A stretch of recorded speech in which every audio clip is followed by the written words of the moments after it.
ሰላም ጤና ይስጥልኝ የማዕድ ጥበብ ቤተሰቦች፣ ዛሬ አዲስ እንግዳ ይዤላችሁ መጥቻለሁ። በመጀመሪያ እስቲ ራስዎትን ያስተዋውቁልን። ስሜ ፋንታዬ አድነው እባላለሁ። በአዲስ አበባ ዩኒቨርሲቲ በስኩል ኦፍ ጆርናሊዝም የአይቲ ባለሙያና የአይቲ መምህር ነኝ። በትርፍ ጊዜ ደግሞ በኢትዮ ኮምፒውተር በፓርታይም በኮምፒውተር አስተማሪነት እያገለገልኩ እገኛለሁ። መልካም። እርሲ ዛሬ ወደ ጭውውታችን ከመግባታችን በፊት እስቲ እየጠጣን አቶ ፋንታሁን ያው የአዲስ አበባ ዩኒቨርሲቲ መምህር ኖት፣ በትርፍ ጊዜው ኢትዮ ኮምፒውተርም እንደሚሰሩ ገልጸውልናል። እርሶም ተማሪ ሆነው ነው መቼም መጀመሪያ ተምረው ነው ወደ ማስተማር የገቡት።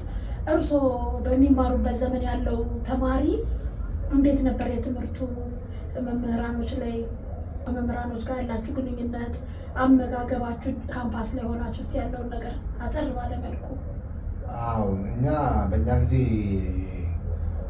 ከኤሌመንተሪ ጀምሮ እስከ ከፍተኛ የትምህርት ተቋም ባሳለፍኩት ዘመናት ከኤሌመንተሪ ጀምሮ የእኛ አስተማሪዎቻችንን በጣም ነው የምንቀርባቸው፣ በጣም እናከብራቸዋለን። እንደ አባት ነው የምንቆጥራቸው እና መምህሮቻችን እንኳን ባለፉበት አስፋልት እኛ አንሄድም። መምህራችን ለምሳሌ ከርቀት ካየነው እነሱ ካለን ክብር የተነሳ በሌላ መንገድ ነው የምንሄደው። መምህራችን የሆነ ግሮሰሪ ውስጥ ሊሆን ይችላል፣ የሆነ ምግብ ቤት ውስጥ ለምሳሌ ምግብ እየበላ ካየነው እኛ አንገባም። በቃ ሻይ ቤትም እንኳን ያ መምህር እዛ ካለ እኛ እዛ ሞታ ድርሻ አለ ነው እና ከፍተኛ የመምህር ከበሬታ የነበረ እና በእኛ ጊዜ የነበሩት ተማሪዎች በጣም ዲሲፕሊናቸው በጣም ጥሩ ነው። በጣም ግብረገብ የነበረን ተማሪዎች ነው። በክርስትናውም ያለው በእስልምናውም ያለው እጅግ ፈሪሃ እግዚአብሔር ያለው ተማሪ ነው እና በጣም ግብረገብ ያለው መምህሩን የሚያከብር እዛ በትምህርት ቤት ውስጥ ያለውን ማህበረሰብ በሙሉ የሚያከብር ነው እና በተማሪዎች መካከል ራሱ ሰላማዊ ግንኙነት የነበረ ነው። እንደዚህ ግጭትም የለም። ተማሪ ከተማሪ ጋር ማይጋጭም ሰላማዊ ነው። ሰፈርስ አካባቢ ላይ አሁን ስትኖሩ ማለት የተወለዱትም አዲስ አበባ እንደሆነ ነው። አካባቢ ላይ አሁን የአካባቢ ትልልቅ ሰዎች ሲመጡ የምታሳዩት ነገር፣ እናቶች አባቶች ሲመጡ በእናንተ ጊዜ ማለት ነው? አዎ በእኛ ጊዜ ለጎረቤቶቻችን እንደ እናት አባት ነው የምንቆጥራቸው። የራሱ ልጅ ብቻ አይደለም የሚንከባከሉ የጎረቤት ልጆችንም ራሱ ለምሳሌ የኔ እናት ለምሳሌ የኔ ቤተሰቦች ወደ ስራ በሚሄዱበት ጊዜ እኔም ለጎረቤት ነው አደራ ብለው ሰጥተው የሚሄዱ። ከዛ እነሱ እዛ ይንከባከቡኛል። ለራሳቸው ልጆች ቁርስም እበላለሁ፣ ምሳም እበላለሁ እስኪመጡ ድረስ ወላጆች ማለት ነው። እና በማህበር ነው በቃ እና ደስ የሚል ነው። ያንን በጉርብትና ያንን ፍቅር በጣም ልዩ ነው። ማዕዳችሁስ እንዴት ነው? ማዕዳው ገበታ ስትቀርቡ ቤተሰብ ፋሚሊ እንዴት ነው አመጋገባችሁ? አሁን በእኛ ጊዜ እንኳን የነበረው እንደዚህ አውደ ዓመት ካልሆነ በስተቀር ሁላችን በየራሳችን ሳህን ምንበላው በየራሳችን ሳህን እንበላለን። አውደ ዓመት ምናምን ሲኖር የተለያዩ የቤተክርስቲያን ዓመታዊ በዓላት ንግስ በሚሆንበት ጊዜ አንድ ላይ ሰብሰብ ብለን እናደርጋለን እንጂ አብዛኛው ጊዜ እጅግ በጣም ደስ ይላል የእናንተ ጊዜ። አሁን ደግሞ እርስዎ የአዲስ አበባ ዩኒቨርሲቲ መምህር ኖት፣ ኢትዮ ኮምፒውተርም ፓርታይም እንደሚሰሩ ነግረውኛል። አዲስ አበባ ዩኒቨርሲቲ ተማሪዎችን ያገኛሉ፣ ኢትዮ ኮምፒውተርም ተማሪዎችን ያገኛሉ፣ የአሁኖቹን ማለት ነው። እንደው ስለ አሁኖቹ እንደው ገለጻ ይሰጡኝ። ጥሩ። አሁን የድሮ ተማሪ እናትና አባቱን በጣም ይወዳል፣ ቤተሰቡን በጣም ያፈቅራል እና ሀገሩን በጣም ይወዳል። የድሮ ተማሪ ራሱን መስዋዕት በማድረግ ማለት ነው ፋኖ ተሰማራ እያለ በቃ ራሱ አሁን ያ ትውልድ የሚባል ራሱ ብዙ መጽሐፍቶች ወጥተው እና ምንድነው ሀገሩ ሌሎች ሀገሮች የደረሱበት የዲሞክራሲ ብልጽግና ሀገር እንድደርስበት ይፈልግ ነበረ እና በእኛ ሀገር ደግሞ የነበረው የመንግስታዊ ስርዓት የፌዴራላዊ ስርዓት ስለነበረ ያ እንዲቀየር በዝባዥና ተበዝባዥ ለምሳሌ አንድ የመሬት ጌታ ፊውዳል ይኖራል። ያ ጭሰኛው ደግሞ ያ ሁሉ አምርቶ የሚያገኘው ትንሽዬ ምርት ነው።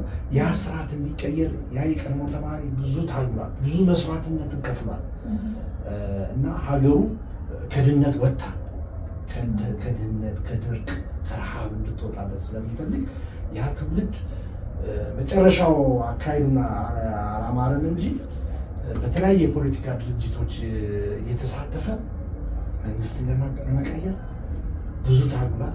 ከፍተኛ መስዋዕትነት ተከፍሏል። ጥፋቶችን ቢኖሩም የአካሄድ ልዩነት በተለያየ የፖለቲካ ፓርቲዎች መካከል ለምሳሌ የአካሄድ ልዩነት ችግር ስለነበረ አንደኛ የፖለቲካ ፓርቲ ሌላኛው የፖለቲካ ፓርቲ የማጥፋት ነበር፣ የመጠፋፋት ፖለቲካ ነበር እና ብዙ ትውልድ ነው ያለቀ። የዛን ያህል ስነ ምግባር፣ ስነ ስርዓት፣ ፈሪሃ እግዚአብሔር ያላቸው ቢሆንም ግን ደግሞ ያው ሀገሩን ለመለወጥ ከድህነት ዲሞክራሲያዊ ስርዓት ከአምባገነን መንግስት ለመውጣት ያ ትውልድ ብዙ ዋጋ ከፍሏል። ተናልቋልም። ግን ይህን ችግርም አሁንም የሀገራችን የፖለቲካ ስብራት አሁንም አለ፣ አሁንም ትውልድ ላይም ይታያል እና ይሄ አጠቃላይ የሀገራችንም ችግር ነው። ግን ምንድን ነው የድሮ ተማሪ ማህበረሰቡ ከመሃይምነት ለማላቀቅ መሃይምነትን በየገጠሩ በባዶ በምንም ያለ መብራት የሌለበት ላይ የሄደ እናቶቹን አባቶችን ከመሃይምነት አላቋል። እንደገና ደግሞ በፖለቲካውም እንደዚህ ፖለቲካውም ሀገሪቷ ካለችበት የኋላ ቀር መንግስታዊ የአስተዳደር ዘዴ እንድትወጣ ብዙ ዋጋ ከፍሏል።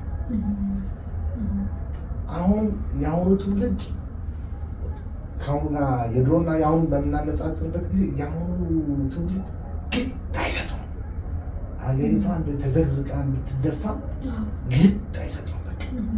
በቃ እኔ መቼም እኔ ላይ እንጂ ስለሌላው ማህበረሰብ ሀገሬ የሚባል ነገር የለም።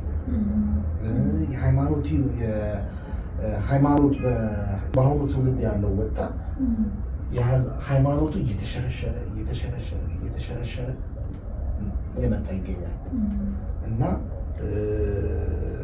መምህራኖችንም እንደዚህ እናንተ እንደምትፈሩት እንደናንተ ጊዜ አይፈሩም ብዙ እኩል ነው እንደ ውስጥ በመማር ማስተማር እንደው ስታያቸው ምንም የሚፈሩት ነገር አይፈሩም። በጭራሽ ምንም ኢቲክስ የሚባል ነገር የላቸውም፣ አይፈሩም። አሁን ያለው መንግስትም ሙሉ ዲሞክራሲ መብትም ሰጥቷቸዋል። በፊት እንደ አባታዊ ነበረ፣ ተማሪ ተሽቆጥቁጦ እናንተን ነበረ፣ መምህር ያለው ነበር የሚሰማው የነበረው። አሁን ተማሪው መምህሩ እኩል መብት ነው ያለው። አሁን ማንኛውም ተማሪ ሄዶ አስተማሪ ሄዶ ይከሳል።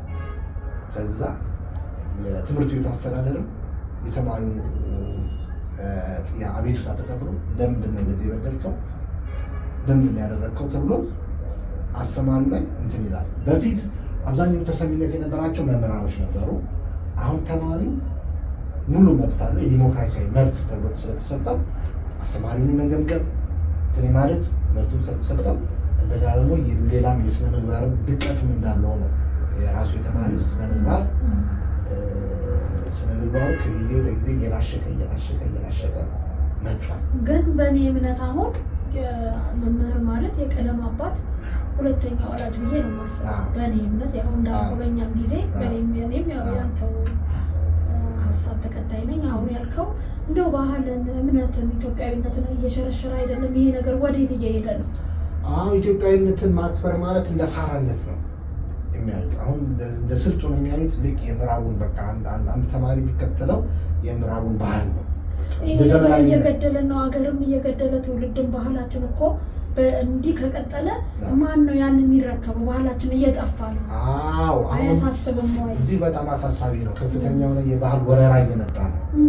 ይህ ምዕራባውያን በእንደዚህ አይነት አድርገው ነው የባህል ወረራ። በፊት ልክ የራሱ ባህል የእናትና አባቱ የአያቶቹ ባህል የኋላ ቀር ባህል አድርጎ ነው የሆነ ትውልድ የሚያው ዘመናዊነት የእሱ የአውሮፓ የአሜሪካ ባህል ነው የሚታየው።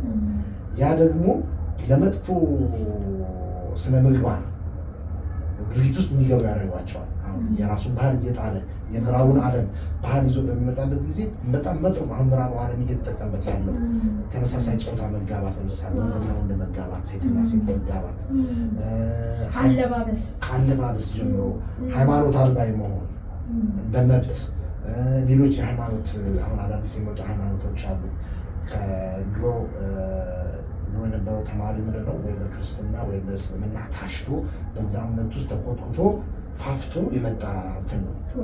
አዎ አሁን ደግሞ ያንን መከተል እንደ ፋራ ተብሎ እየታየ ወደ ሌላው ወደ አዲስ ወደ መጣው ወደ 66 ወደ ተለያዩ ነገሮችም እየመጣ ይገኛል ማለት ነው። ግን እኔ አሁን በጣም እየገረመኝ ያለው ድሮ ተማሪዎች ለምሳሌ መጽሐፍ አንብበው ታግለው አሸንፈው በቃ ፈተና ላይ እንኳን ሲቀመጡ አሁን በቀላል መንገድ ከጎግል ከምን ከቴክኖሎጂው እሱም ያግዛቸዋል። ምንም አይደክሙም አይለፉም። እኛ የምናያቸው አሁን እናንተም በስራ የሚያገናኘን ነገር እንዳለ ሆኖ አቶ ፋንትሽ ስታየው አንተ ምንም በቃ ልጆቹ መልፋት አይፈልጉም። ኢቭን አሳይመንት እንኳን እኛ ስንት ለፍተን 3 ቀን 4 ቀን 10 ቀን የሚፈጅብን አሳይመንት ነበር ስንማርኛ። እነሱ ግን በቃ በ30 ደቂቃ ከጎግል ያወርዳሉ፣ ያችን ጠቅጠቅ አድርገው ይሰጣሉ። እና ይሄ እንደው እያሳሰበ ያለ ነገር አይመስሎትም? አዎ ይሄ በጣም የሚያሳስብ ጉዳይ ነው። ከትምህርት ሚኒስቴር ጀምሮ እንደ ሀገር በጣም አሳሳቢ ነው። ቴክኖሎጂ በራሱ የራሱ ጥቅም አለው፣ የራሱ የጎንዮሽ ችግሮች አሉ። አሁን እነዚህ ቴክኖሎጂዎች በአግባቡ ካልተያዘ በአግባቡ ማኔጅ ካልተደረገ ጥፋታቸውም ከፍተኛ ነው የሚሆነው። ግን በአግባቡ አሁን ለምሳሌ እነዚህ ቴክኖሎጂዎች ባልመጡበት ጊዜ ብዙ እውቀቶችን አታገኝም። ያው መንግስት የሚሰጥሽ ወይ 1 ለ3 ድሮ እንደነበር አንድ መጽሐፍ ለ3 ለ5 ይሰጣል፣ ገነጣጠላል መጽሐፉ ምን ይላል አይደርስሽም፣ እውቀት አታገኝም። አሁን ደግነቱ አስተማሪ ማያስፈልግሽም። ቁጭ ብለሽ ቤትሽ የምትፈልጊሽ እውቀትሽ በአግባቡ ከተጠቀምሽበት ብዙ ቀደሹ ማጨርሹ ፔጅ ማዕት እውቀት ነው የሚገኝበት፣ ማዕት እውቀት ይገኝበታል። ግን እነዚህን በአግባቡ የዛ ብቻ ጥገኛ ሳንሆን አእምሯችንም ማሰራት አለብን። አሁን እንዳልሽው የቤት ስራ ሲሰጥ የግዴታ እዛ ላይ አለመሄድ፣ ወላጅ ያን እየተከታተለ ራሳቸው እንዲሰሩ ሲያቅታቸው እዛ ላይ ቴክኖሎጂ ላይ ኢንተርኔት ላይ ገብተው ሰርች በማድረግ የሚፈልጉትን ነገር ይጠቀማሉ ማለት ነው። እና ማንኛውም ቴክኖሎጂ ጥቅም አለው፣ ጉዳት አለው። አሁን ለምሳሌ መብራት አለ። ይሄ መብራት ባልነበረበት ጊዜ የእኛ እናቶች አባቶች ፋኖስ ይጠቀሙ ነበረ፣ ኩራዝ ይጠቀሙ ነበረ። እና ምን መጣ? አሁን አዲስ ቴክኖሎጂ የመብራት ቴክኖሎጂ ሲመጣ በቃ ብርሃን በብርሃን ሆነን ማለት ነው። ስራችን እንዲቀላጠፍልን የአኗኗር ዘይቤያችን እየተቀላጠፈልን እንዲቀየር ቀለል ያለ ህይወት እንኖር አድርጎናል። ግን ይህንን ኤሌክትሪክ በአግባቡ ለምሳሌ አሁን ኤሌክትሪክን ለምሳሌ ከህፃናቶች ካላራቀን ኤሌክትሪክ ይዞ ጉዳት እስከ ሞት ሊያደርስም ይችላል። መኪናው ጥቅም አለው። መኪናው ቴክኖሎጂ ነው። ድሮ የእኛ እናቶች ምንድነው ከአንድ ክፍለ ሀገር በእግራቸው ነው፣ በእግራቸው አልቆ በቃ እንደው እግር አያልቅም እንጂ ጉልበታቸው ላይ ደርስ ነበር። ከአንድ ጠቅላይ ግዛት ወደ ላይ ጠቅላይ ግዛት ሲጓዙ ማለት ነው። ግን አሁን መኪና ስላለ በደቂቃዎች ውስጥ ከአንድ ቦታ ወደ አንድ ቦታ። አሁን ሞባይልም አሁን ስልክ አሁን የሞባይል ቴክኖሎጂ ተፈለሰፈ አይደለ? በደቂቃ ውስጥ ስራሽን ትሰራለሽ። ግን ያ ባይኖር ኖሮ ከባድ ነው፣ ጣረሞት ነበር። የአኗኗር ዘይቤያችንም ስቃይ ነበር፣ መከራ ይበዛበት ነበር።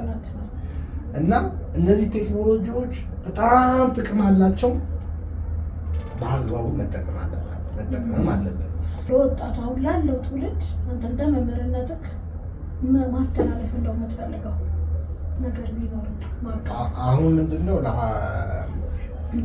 ለአሁኑ ትውልድ እኔ የማስተላልፈው መልዕክት ምንድነው? ባህላችሁ እንዳይወር፣ ባህላችሁን ጠብቁ፣ ሃይማኖታችሁን አጥብቃችሁ ያዙ። የእኛም ጥሩ ባህሎች አሉ፣ ያን እንይዛለን። የእኛም ራሱ ደግሞ ኋላ ቀር የሆነ ባህሎች አሉ። ኋላ ቀር የሆነ በቃ በአንደኛው ክፍለ ዘመን የማይመጡ ነው። ለምሳሌ አሁን የሴቶች ግርዛት አለ።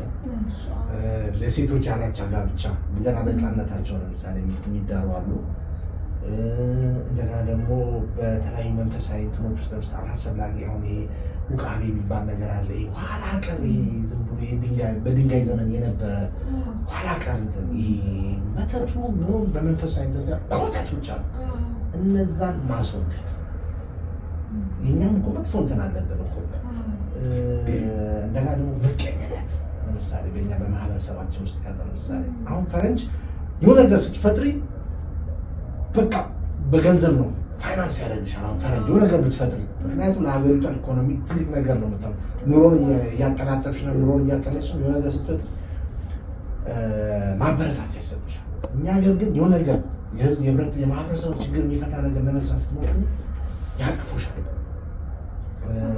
እና እንደዚህ አይነት ነገር ኋላ ቀር የሆነ ጎታች የሆነ ነገር ኮተት የሆነ ነገር ያ ማስወገድ አለብን። ከዘመናዊ ደግሞ ከምዕራቡ ደግሞ ጠቃሚ የሆኑ ነገሮች እንወስዳለን። ሁሉንም አንወስድም። ከነሱ ምን እንወስዳለን? ሳይንስ እንወስዳለን። የእነሱን ጥበብ ቴክኖሎጂዎቻቸውን የደረሱበትን ቴክኖሎጂዎችን እንወስዳለን። ከነሱ ደግሞ ማንፈልጋቸው ደግሞ አሁን የነሱ የሚከተሉት የ666 አለ የተመሳሳይ ጾታ መጋባት እንደዚህ አይነቶችን እነሱን እናስወግዳለን። አሁን እነሱ ለምሳሌ በፈረንጆች ላይ የማህበራዊ የቤተሰብ ትስስር የለም። ሁሉም የብቸኝነት ኑሮ ነው የሚኖሩት። እናት አባት ልጆች አንድ ቁጭ ብለው አይጫወቱም። ምን አይሉም። ቤተሰብ ያክስት ልጅ አጎት ልጅ አንድ ላይ የቤተሰብ ማህበር ምናምን ነገር የላቸውም። እና ምንድነው ፈረንጆች የሚጎሉት ነገር ምንድነው? አብዛኞቹ ሁሉ ነገር ሞልቶላቸው ሁሉ የተመቻቸ ነው። ልክ አፍላ እድሜ ላይ በሚሆንበት ጊዜ ለምሳሌ አብዛኞቹ ድብርት በሽታ ይጠቃሉ። በተለይ ፈረንጆች አሁን ድብርት ዲፕሬሽን ይባላል በፈረንጅኛው። እና በቃ ምንም የሆነ ማህበራዊ ሃይማኖትም የላቸውም። ከዛ ሳይካትሪስት ጋር ሄዳሉ፣ የሆነ መድኃኒት ይሰጣቸዋል። ያ ምንም መፍትሄ አይሰጣቸውም። ያ ደግሞ ያም የድብርት በሽታ የሚያመጣቸው ብቸኝነትን ነው። ማህበራዊ የለም፣ ዘመድ ቤት ነገር የለም። ስለዚህ ምን ያደርጋሉ? ራሳቸውን ነው ለማጥፋት ይሄዳሉ በብዛት። አሁን ግን እኮ የእኛ እናቶች ባይማሩም በጣም ጥበበኞች ናቸው። ልጆቻቸውን አሁን ትኩሳትም ሲይዛቸው ምን ሲላቸው እንትን ይላሉ። ለምሳሌ አሁን ሩቅ ሳንሄድ አሁን ይሄ ጠጅ አሁን ውስኪ ታዋቂ ነው፣ እንዴት ተደርጎ እንደተመረተ በጣም ብዙ።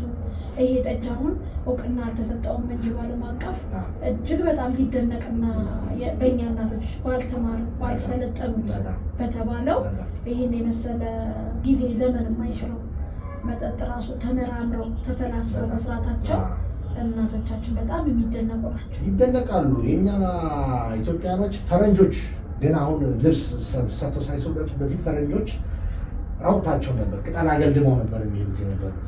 ቅጠል አገልድመው ምን ብለው ነበር ሲኖሩ የነበሩ። እነሱ ቅጠል እየለበሱ ሲሄዱ የእኛ እናቶች ፈትል እየፈተሉ ኩታ ይለብሱ ነበር፣ ልብስ ይለብሱ ነበር። አሁን የኛ የእጅ ስራችን የኛ የእጅ ስራ ነው።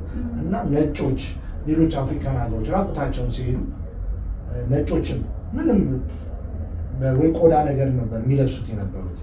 እና ከዛ በፊት ግን የኛ እናቶችና አባቶች የኛ አያቶቻችን ግን ፈትል እየለበሱ ያንትን ያደርጉ ነበር፣ ልብስ ይለብሱ ነው። አመጋገባችን እነሱ ተፈጥሮ የሰጠቻቸውን ከዛፍ ላይ ምናምን ሲመገቡ የኛ ስርዓት ያለ አመጋገብ ነበረ። እህልን አምጥቶ ሰብስቦ አርቅቆ በመጅ ፈጭቶ ምን ብሎ ምግብን ቤት ውስጥ ማዘጋጀት ድሮ ነው የጀመርነው። ጤናማ አመጋገብ ተስማሚ ነው። እነሱ ተፈጥሮ የሰጠቻቸው ነው። እኔ የሚገርም ነገር ፋንትሽ ድሮ ያው ይሰራሉ፣ ይደክማሉ፣ ስኳር በሽታ የለ፣ ግፊት የለ፣ ምን የለ ብዙም እንደምንሰማው ከአያቶች የምንሰማው ከትልልቅ ሰዎች። አሁን ግን ገና ከ25 ከ28 ይጀምራል፣ ከ30 ቤት ስኳሩ ግፊቱ እንደው ከምንስ የመጣ ነው ትላለህ? ይሄ ነው ተፈጥሮ። አሁን የኛ ድሮ የኛ አባቶቻችን የሚመገቡት የነበረው አንደኛ የተፈጥሮ ምግብ ነው፣ ማዳበሪያ ማለት ነው። ከኬሚካል የጸዳ ነው። ተፈጥሮ መሬቱ ለም ነው። በተፈጥሮ ሁሉም ነገር የሚያመርተው የነበረው። ህዝቡም ትንሽ ነው። በተፈጥሮ ነው ቢያደርግ እንኳን ማዳበሪያ ይሄ ፍግ ምናምን ነው የከብቶች ፍግ ነው። ተፈጥሮ ነው ሙሉ የሚያደርገው እና የተፈጥሮ ምግብ ስለሚበላ እንደጋ ደግሞ በልቶ ደግሞ ብዙ ስራ ይሰራሉ።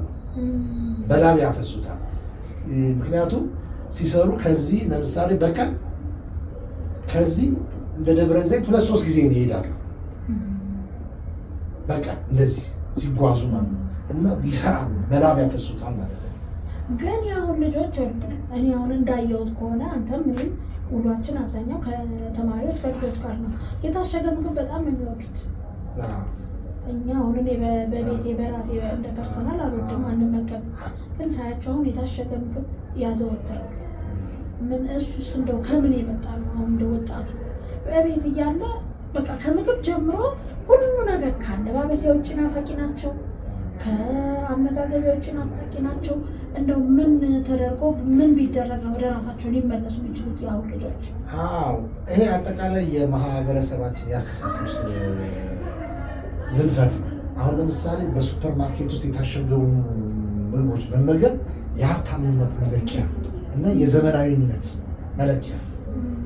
አሁን የምግብ ሳይንስ ፉድ ሳይንስ የሚባል ትምህርት አለ። አሁን እነሱ ባለሙያዎች በጣም ይመክራሉ። በተለይ ለህፃናት የታሸጉ ምግቦች አትስጡ።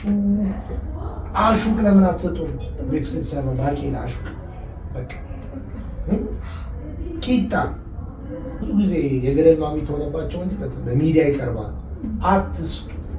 በተለይ ለልጆች ትኩስ ነገር ፍሬሽ ነገር በተፈጥሮ ተሰርቶ ይሰጣል። ለአዋቂዎችም ቢሆንም አይመከርም። ያ ኬሚካል ነው። ኬሚካሉን ነው የምንበላው። ያ ምግብ ለምሳሌ እንዳይበላሽ ኬሚካል ይጨመርበታል፣ የሚያቆየው ነገር ማለት ነው። እና ያንን ኬሚካል ነው የምንመገበው። ስለዚህ የዘመናዊነት መገለጫ አይደለም። ስለዚህ ተፈጥሮ ቤት ውስጥ ትኩስ ነገር አብስለን ነው መመገብ ያለብን። ይህ እንግዲህ ወላጆች ራሳቸውን ማየት አለባቸው። ዘመናዊ ነን የሚሉ ወላጆች እዚህ ነገር ላይ በጣም አጥብቀው መስራት አለባቸው። አሁን ይመስላቸዋል አንዳንድ ወላጆች በቃ ለልጃቸው ጥሩ ነገር ለየት ያለ ከሱፐር ማርኬት ተሸክሞ እንደውም ካርቶኑን ታሳያለች የሰፈር ሰው እንዲያይላት ምናምን በቃ ካርቶን ይዛ ልክ እንደ ፈረንጅ ነው በቃ ራሷን ክላሷን በቃ ከፍተኛ ክላስ መደብ ላይ እንዳለች እንደ ሀብት መገለጫ ያ የቤት ውስጥ የሚበላ የድሃ ልጅ የሚበላ አድርገው ማህበረሰቡ ይቆጥሯል። ይሄ ትልቅ ስህተት ነው። ትምህርት ላይ በጣም መሰራት አለበት። በተለይ ህፃናት ትምህርት ቤት ላይ ምግብ ሲታሰር 4 ሰዓት ላይ የታሸገጁ ሲታሰራል፣ የታሸገ ለስላሳ መጠጦች ይታሰራሉ። በውሃው ፋንታ እንዳልኩ የታሸገ አሁን እንዳልከኝ ብስኩቱን ምኑም ቸኮሌቱም ይታሸጋል። ያ ደግሞ ልጆችን በጣም ለህይወታቸው አደጋ ውስጥ እየጣላቸው እንትኑ ችግሩ ለልጆቹም ብቻ አይደለም፣ ወላጆች ሲልም ደግሞ ለሀገር ነገ ማንም ሀገርን የሚረከብ ስለሌለ ይህን ነገር እንግዲህ ትምህርት ቤቱም ወላጅም ኃላፊነት አለበት ብዬ ነው የማምነው፣ እንደኔ ማለት ነው። ያው ምንድነው እንደ አጠቃላይ ማህበረሰባችን ላይ ያሉትን ችግሮች በውይይት በመፍታት የኛን የሀገራችን መጥፎ ኮተት የሆኑ ነገሮች አሉ፣ እነዛን ማስወገድ። ኋላ ቀር የሆነ እንትኖች አሉብን፣ ብዙ አሉብን። ያንን እርግፍ አድርጎ መተው እና የራሳችንን ባህል ደግሞ ባህል መጠበቅ አለብን። ከፈረንጁም ደግሞ ጥሩ ነው። ከፈረንጁ በተለይ የሚወሰነው ጥበብ ነው። ጥበቡን፣ ሳይንሱን፣ ቴክኖሎጂውን እንጠቀማለን። ያንን ግን በአግባቡ። አሁን ሞባይል ከፍተኛ ጥቅም አለው፣ በልጆች ላይ ደግሞ የሚያመጣው ደግሞ ጉዳት አለው። ሞባይልን በአግባቡ በተለይ ልጆች መያዝ የለባቸው። መሰረት ለተወሰነ ደቂቃ ጌም ከፈለጉ የተወሰነች ደቂቃ ተጫውቶ መንጠቅ በቃ። ለረጅም ሰዓት በሚጠቀሙበት ጊዜ የወገብ ህመምና የአእምሮ ህመም እንደው ጌሙስ ቢቀር ፋንትሽ ቢቻል ማስቀረት። ድሮ አባሮ ሽቃቃ እየተጫወትን ያደግነው ጌሙም ራሱ እኮ ያደነዝዛቸዋል። ቢለመድ አሁን በቃ ልክ እኛ እንዳደግነው ጭቃ ቢቦካ ምናልባት ኮንዶሚኒየሙ ቪላው ላይ ጋብዝ ይችላል። ያም ቢሆን ግን ቴራዙም ላይ ታችን መጫወቻ ቦታዎች አሉ። ያንን ወላጅ በጣም እንትን ብሎ መስራት አለበት። እኔ አሜሪካን የተወለደ ልጅ ያየሁት ማለት ነው እስከ 6 ዓመቱ ያወራ ነበር ይሄ ልጅ። ከ6 ዓመት በኋላ ታብሌት ምናምን ሰጡትና የኛው ከዚህ ሄደው የወለዱት ልጅ ነው። እስከ 6 ዓመት በስርዓት እያወራ በደንብ እንደውም አማርኛ ፊደል ተለጥፎለት እየተናገረ ያለ ልጅ ከዛ አጋጣሚ ስራ ቢዚ ስትሆን ታብሌቱን እየሰጠችው ትሄዳለች። ይሄ ትክክለኛ እውነተኛ ታሪክ ለመናገር ማለት ነው። ከዛ በኋላ ልጁ አሁን 12 ዓመቱ ነው። ማውራት አቆመ፣ ጭራሽ ነው አይናገርም። ስለዚህ በጣም ከባድ ነው። እኛም አሁን ቅድም ነካክተከዋል። እንዲህ እየሰለጠኑ የመሰላቸው ወላጅ እንዲያው አሁን ይመጣሉ፣ ታብሌት ይገዛሉ፣ ሞባይል ይገዛሉ። እኔ በጣም ነው የምቃወመው ይሄን ነገር። ምክንያቱም የእኛም ባህልም አይዙትም። አሁን እኮ ተማሪው አስተማሪም አይፈራም። ምን የሚለው እኮ ሞባይሉን ብቻ አይደለም ያለው የወላጅም ክትትል ማነስና ዲሞክራሲ በጣም መስጠቱ መሰለኝ እና ይሄ ባህልን እምነትን ሀገርን እያሳጣን ያለ ነገር ነው።